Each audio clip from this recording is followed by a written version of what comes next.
Hi, and you're now with the Forerunner Chronicles. Today on Monday, July 13th, 2009, approximately 6 days after the release of Pope Benedict XVI's unprecedented encyclical letter in which he made a call for the governments of our world to establish a new world order that will unite both church and state. Today, on Monday, July 13th, which also happens to be just 3 days after the G8 summit meeting at which the president of Russia, Dmitry Medvedev, unveiled a sample of a new global reserve currency. Today, bright and early, this Monday morning of July 13th, when you rolled out of bed and brushed your teeth, got dressed for work, and dragged yourself out of the house, thinking to yourself, things can't get much worse than they already are. Well, ladies and gentlemen, things just got uglier, because today in Egypt, at the 15th Non-Aligned Movement Summit, a movement which happens to represent more than 2/3 of the member nations of the United Nations, a movement which happens to represent over 55% of our entire world population. Today, at this NAM Summit's ministerial meeting, the chairman of the NAM, the Foreign Minister of Egypt, Ahmed Abdul Gahet, made an appeal to the members of the NAM to establish, guess what?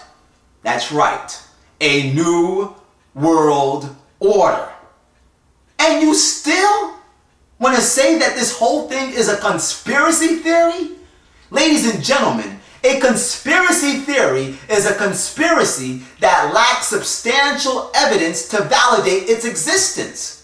But once you have evidence, on top of evidence, on top of evidence, to validate the existence of the said conspiracy, you have to remove that noun theory off the end of that phrase, and you're left with nothing but a stinking conspiracy.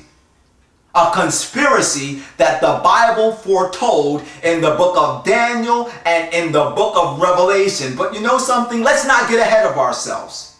Pay attention to the substantial evidence that's presented in this article. In this article released today from China View News entitled Egyptian FM Calls for Establishment of a New International Order, we read, Egyptian Foreign Minister Ahmed Abdul Gahet Monday appealed for the establishment of a new international order, which should be founded upon plurality and the democratization of international relations. In the New World Order, decisions are made by consensus and not governed by monopoly, Abdul Gahet said at the ministerial meeting of the 15th Non-Aligned Movement Summit held in the Egyptian Red Sea resort city. In the new order, success should be judged by its ability to ensure justice and safeguard the dignity of humankind, he added. Abdul Gahet said, we thus pledge to work throughout the duration of our chairmanship of the NAM to restore confidence in the multilateral international order, atop of which lies the United Nations system and in particular the General Assembly. The movement, which represents nearly 2/3 of UN member countries and comprises 55% of the world population, focuses on striving for interests of developing countries all over the world. Ladies and gentlemen of the world, I fear that you do not truly realize the severe gravity of the statements that were made today at the NAM summit meeting by its chairman, whom happens to be the Foreign Minister of Egypt. This man did not just simply call for the instating of a new world order, as if that's not already bad all by itself. But in actuality, he parroted the sentiments of Pope Benedict XVI's encyclical letter, particularly when he made a call for the New World Order to recognize the dignity of man. Now, on the surface, this sounds like something that is very noble, but it only sounds noble to you because you don't understand the way that these men in the inner circle define that terminology, the dignity of man. The way that they define this terminology, the dignity of man, is by using the definition that was gave to them by the Vatican in respect to the dignity of man. And if you want to understand the way that the Vatican defines the terminology, the dignity of man, then all you have to do is look at this article that was released in November of 2007, in which the Pope was calling for his voice to be heard throughout the world.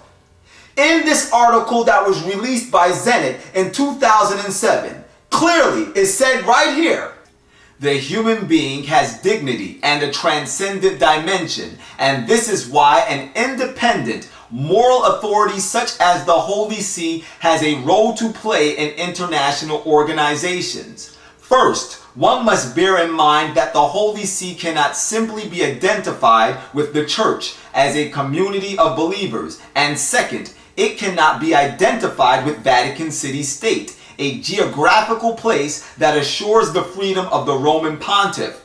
The Holy See is the Holy Father himself, inasmuch as he is an independent, universal, spiritual authority, together with the organizations of the Roman Cura that collaborate with his mission.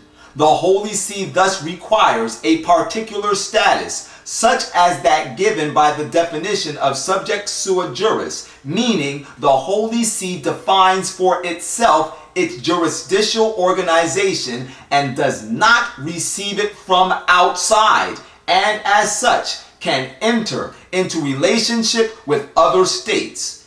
If the Holy See wishes to place itself as an independent interlocutor of the states and to express an authorized judgment about the problems that affect lives, it is because it thinks it represents a dimension of man that, although decisive in the life of the societies, is not fully under the jurisdiction of the states, nor does it end in them. This pre-existence and independence of the dignity of the individual, and more concretely, his transcendent dimension, is the ultimate justification for the existence of a sovereign moral authority independent of the states.